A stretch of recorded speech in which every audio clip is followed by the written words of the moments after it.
Hello everyone, we're here today with the nameless ghoul of the band Ghost. Hello Mr. Nameless, how are you doing? Hello, I am fine. Ready for some... How are you, Paolo? Oh, I'm fine, thank you very much. I'm getting ready, I was really ready for this interview. I hope you are too. Yes. Well, with your first album you have immediately reached cult status as a band, which means you are worshipped by a good few people. Are you ready now to turn into a downright religion, expanding your audience of worshippers with the new album? I guess so. Yes.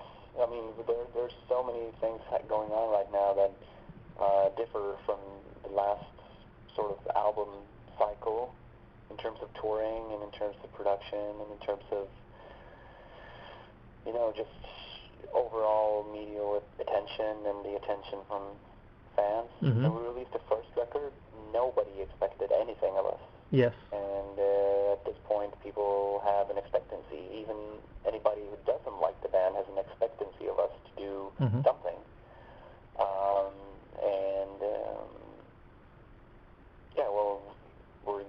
We're going to tour a lot, and we're going to tour a lot in places where we haven't been to, and we're going to Italy. Mm-hmm. Yes, I know. I know that. I'm waiting for you. Well, before we move on to talk about the new music, there's this interesting topic about the huge publicity stunt you played with the Vatican. How much did you pay the previous Pope to step down and become a Pope Emeritus himself, turning the spotlight on your own new Papa Emeritus II? Is your question about how much the actual Vatican... were you involved with bribery or giving him money to step down? Oh yeah, of course. Well, you're talking about the huge advance that we got. Yeah. Well, all that's gone now, and it went to him. Mm-hmm. So that was that money, but it was money well spent. Yeah. Yeah, and well, it was a good move. Yeah, that's kind of publicity you can't buy. Well, so you spent all your money on that. That's fine. And how can we know for sure that Joseph Ratzinger, the now Papa Emeritus, is not the actual ghost singer under the face paint? Well, you can't. So we need to live with the shadow of the doubt. I think that's the case with most things regarding Ghost.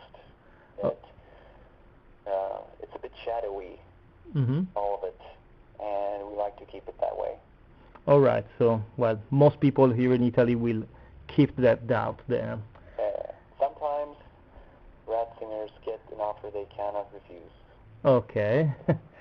And so you are not thinking of claiming copyright issues on Papa Emeritus Benedict XVI for using the name that you were already using? No, I think that we have had enough of copyright issues. Yeah, indeed. For now. Yeah, so, well, you have been subject of copyright claims, apparently.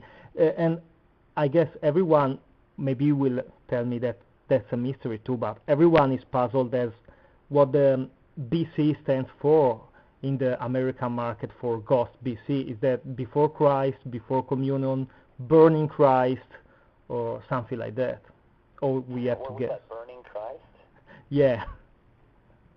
That's just, let's call guessing. it that. No, for us, that BC mm-hmm. obviously is a pun of before Christ. All right. But it's just an amendment. In our world, we're just going to be called Ghost. Mm-hmm. And when we refer to our records, it's going to be the Scandinavian version saying Ghost only. Okay. Because we are never, ever, ever, ever, ever, ever going to call ourselves Ghost BC in out and buy a Ferrari SPA. Okay. You don't do that. You say, I'm going to buy a Ferrari. All right. And So that's how it should be. that's how it should be. And BC is silent, and as soon as we can, it's going to be taken away forever. Okay. And well, now on to the album.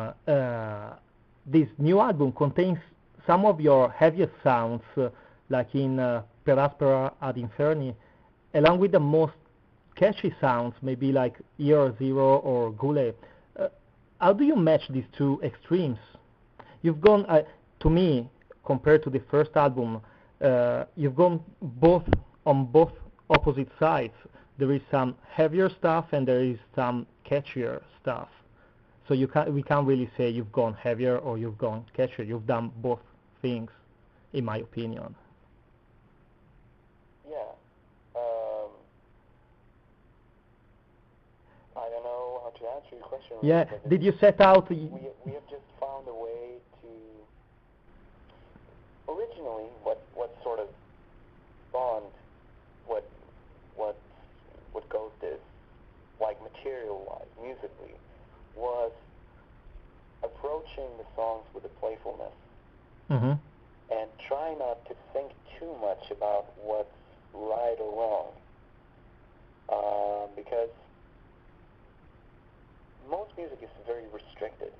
I'm saying that most bands that write are very restricted in the sense of them wanting to write only heavy riffs, or only, I want to sound like Bruce Springsteen, or I want to sound like Bulldozer, I want to sound like this or that.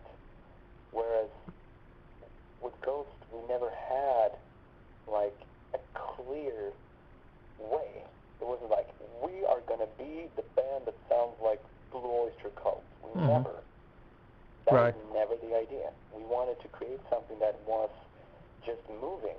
And for us, listening to a lot of music, we are equally moved by a band like Echo and the Bunnymen as we are with a band like Mortuary Drape. So it's we just wanted to do whatever felt natural. Right. That is combining like big melodic choruses with a death metal breakdown, or riffs, but combine that with something that's way more sensible. And I just think that we were lucky in the sense that we came up with a formula that sort of worked. Yeah, it did. And then now we know how to master that ourselves. So is it difficult then to find bands to play with on a tour or at a festival? I mean, you will be headlining the Jägermeister tour in England with Gojira and Feed the Rhino, while 2 years ago in England, Trivium was opening, and there was In Flames and then Rise to Remain, and you were between them. So is it? Do you enjoy this kind of mixing among other sounds, I guess, rather than? Well, we don't have too much to choose from, in the sense of when we are being given a chance to work, because that's basically what it is. I mean, Yes. if we get a chance to play somewhere, we cannot really judge the circumstances upon the bands that we're sharing stage with. Of course, there are no-nos, but if there's a big festival, nowadays all festivals are completely swamped with screamo and deathcore bands. Okay. There's nothing you can do about that. That it's just the way the world works right now. That's the contemporary music style that is. And if we would choose not to play with these bands, we would not be able to play. Yeah, that's right. Because that's what the festivals have. Because that's what people like to listen to. But in that sense, I think, yeah, I like playing in those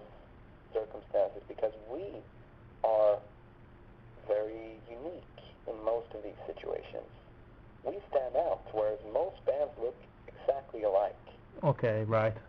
And in terms of, I know that some people complain about us not playing with other Doom bands and all that, and that is also because we don't look at ourselves as a Doom-only band. Mm-hmm.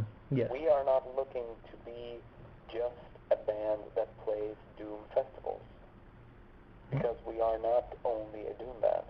Mm-hmm. We love a lot of Doom. A lot of our music style comes from bands like Candlemass and Saint Vitus and Pentagram and all that stuff that you know about, or Death SS, or Yes. bands like that.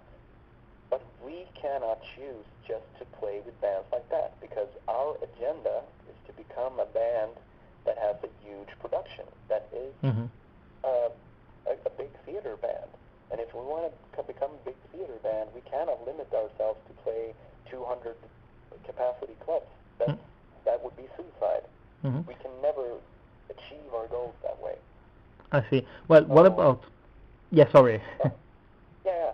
So, and then in that sense, we are lucky to be able to now play with bands like Metallica and Iron Maiden Mm-hmm. and Mastodon and a lot of bands that we do like and that we feel very much in common with. Mastodon, for example, has a very similar approach as we do. Right. Nobody really sounds like Mastodon. Mm-hmm. They want to create something that's unique. They want to create something that's equally uncommercial as it is accessible. And therefore, they fit us very well, as do Opus. Even without sounding remotely the same, Yeah. we have a similar way of approaching what we do. They want to do something unique, and they want to do something without really confessing to be a part of that scene or that scene. I see. I think that's healthy. Yeah, I see, and I perfectly get the Mastodon comparison. So, well, that explains it better for people who don't know Ghost that well yet, because everyone knows Mastodon played their own way all the way, and now they got there. So, well, you are following the same path, playing something totally different. Well, we'll be seeing you in June playing with Iron Maiden here in Italy. Even if it will be likely you'll be playing under the hot Italian sun. How do you bring your dark rituals to daylight concerts? Well, it's never going to be the same in the daylight, of course. We, We've done it now a couple times, so mm-hmm. we know that it works quite well. Because luckily in the end, as high horse as it may sound, I think that we still have the musical chops. Mm-hmm. So just because our image won't be optimal in daylight, I think that we still have music to sort of back that up with. Mm-hmm. Whereas if you're a sucky band but you have a cool image, you will be completely fucked if you're doing, if you do it in the sunlight, because you're gonna suck. All right. All right. But again, we're sort of going the same way here. That's something that we need to do in order to be able to come back to Italy at some other point and do what we really intend to do. Yes, well, we will be waiting for you to headline the Sonisphere Festival next year then, maybe, so you can play in the dark. Of course. No, but we will definitely return to Italy in some place mm-hmm. During the fall or the winter or something like that, and hopefully we're able to bring the entire show and indoors and proper. With more evil. More evil. Well, I have one final question there for you. How much sense of humor or how much love for the devil is needed to join the Church of Ghost? We like to think of this as you don't really need to be a devout anything in order to be able to enjoy what we do. If you try to look upon what we're doing more like a movie or a theater, it's easier to understand. I mean, the amount of people that chose to go to a movie like The Exorcist Mm-hmm. or films like that. Yes. That could possibly be anybody who likes seeing a ghost show, because I think that what we're doing isn't 100% needed to be worshipped just for the music part of it. Mm-hmm. The idea is to bring forth a show that you can enjoy, even though you might not be completely sold on the music. So, but I do, however, believe that without a pinch of humor, it's kind of hard to understand what we're doing, because essentially humor is a gift from Satan. So there's nothing more diabolical than laughter. Yeah, that's totally brilliant. Well, that was my last question, so thanks a lot for your time, and once again, Okay, thank you very much. I'll be seeing you in June.